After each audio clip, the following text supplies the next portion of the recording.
ఎదుట మ్రొక్కుబడి చేసేటప్పుడు, మాట్లాడేటప్పుడు అనాలోచితంగా ఉండకూడదు, ఆవేశపూరితంగా ఉండకూడదు. ఈ సత్యం మనకు అర్థం కావాలి. ఒకటి, మ్రొక్కుబడి చేసుకుంటావా? అది నీ నియంత్రణలో ఉన్నది. నీ సామర్థ్యము కొలదే. నీ సరిహద్దు లోపల.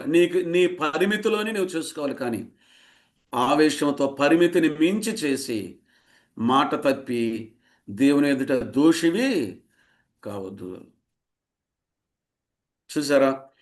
యెఫ్తా పలికినటువంటి మాట తన తన మీదికి వచ్చింది. ఇలాగ అనుకున్నా అనాలోచితం. ఏంటి తెలిసిన, నేను ఇంటికి వెళితే ఏదో జంతువు వస్తుంది, ఏదో పక్షి వస్తుంది. అది నీ చేతిలో లేదు కదా.